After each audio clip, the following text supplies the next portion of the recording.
Senator, good to have you here tonight. He has said quite clearly that it's a woman, so I'm sorry to tell you. I don't think that you're in the running at this point, at least unless we see some big changes. First of all, do you think it's wise and appropriate for him to make that distinction here?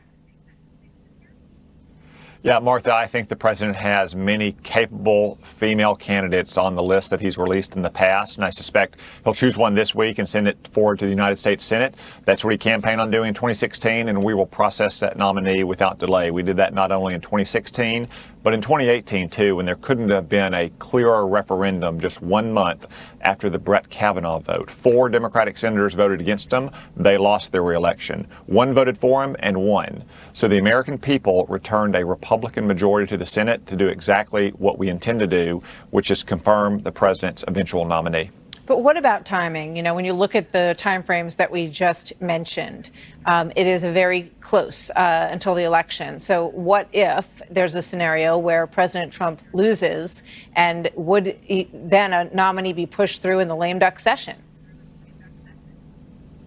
Well, first off, Martha, the president's going to win. I think he'll win a resounding victory on November 3rd, and I expect the American people will vote for a Republican Senate majority again, in part because they want to see judges on the Supreme Court who understand the difference between making the law and applying the law, in part because they see what the Democrats are already promising to do, and now they've started threatening it even more explicitly since Justice Ginsburg's death on a Friday. You have radical Democrats saying that they're going to pack the Supreme Court if we fill this vacancy. Why do they want to do that? They want the Supreme Court to be a rubber stamp for their radical left-wing agenda. They want Congress and state legislatures to be able to violate the Second Amendment and pass laws confiscating guns, and they want the Supreme Court to rubber stamp it. That's a reason why the American people are not going to vote for Democrats come November 3rd. But whatever happens in terms of the timing of the president's nomination, the Senate will move forward without delay. Yeah. We'll take a careful, thorough, deliberate approach to it, and we will confirm that nominee, I am confident. Just a bit of news just crossing as you were talking from your colleague, Cory Gardner in Colorado, who's obviously in a tight race there.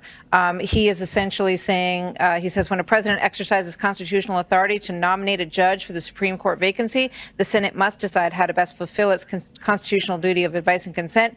I have and will continue to support judicial nominees who will protect our Constitution, not legislate from the bench. Should a qualified nominee who meets this criteria be put forward, I will vote to confirm. He was one of several, including Mitt Romney and potentially Senator Grassley, who were seen to be somewhat on the bubble. We've heard already from Murkowski and Collins. Your thoughts on your colleague's statement tonight? Well, I'm not at all surprised to hear Cory Gardner say that. Cory has been a very strong advocate for having judges from the Supreme Court down to the trial courts who understand their role in our constitutional system, their role to apply the law, not to make the law. That's one reason why he was such a strong advocate for Neil Gorsuch to become a Supreme Court justice, having come from Colorado. Mm-hmm. So that's not surprising to me at all. I believe that once we get the nominee, that nominee will be highly capable. The Senate will be thorough and careful. We won't cut corners. We won't skip steps, but there is more than enough time to confirm the president's nominee, perhaps before the election, certainly by the end of the year. All right. So, obviously there's a lot of discussion about the choice that Mitch McConnell, Senator McConnell, made back in 2016. And you spoke out at that point as well. This is you in light of the Merrick Garland nomination by President Obama, which was 9 months from the election at that point. Here's what you said then. In a few short months, we will have a new president and new senators who can consider the next justice with the full faith of the American people. Why would we cut off the national debate about this next justice? Why would we squelch the voice of the people?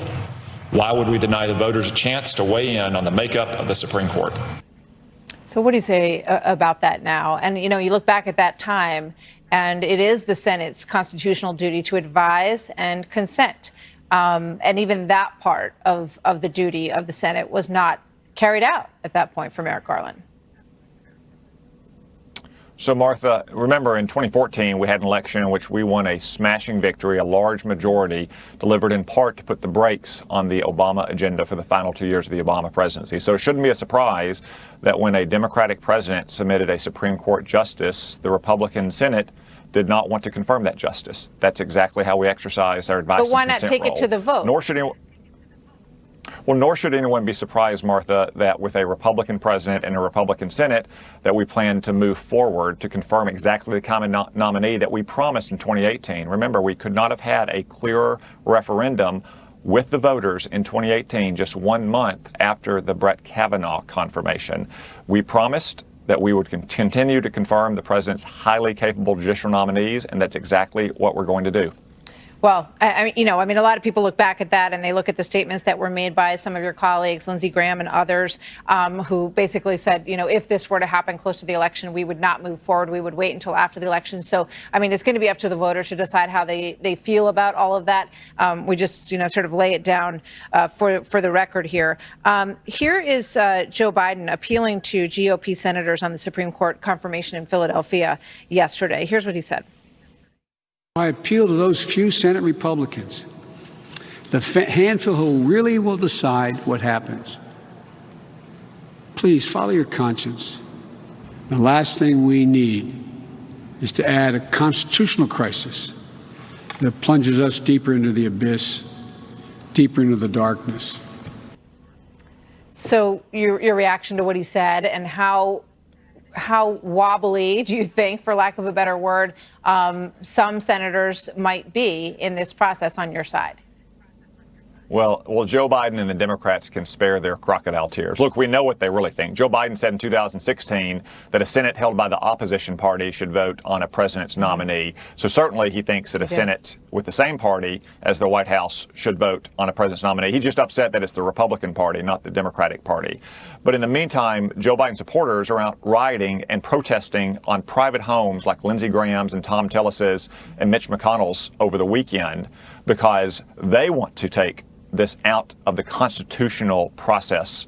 They want to say, we're going to take radical steps like packing the Supreme Court if you move forward. But remember, they were promising those things before this weekend, so they can spare the crocodile tears and the idle threats. All right. Yeah, we're going to talk a lot about their potential for packing the Supreme Court, making Puerto Rico and D.C. potentially states, which would add 4 more senators into the mix. So lots more on that to come. Senator, thank you. Good to have you here tonight, as always, sir. Thank you, Martha.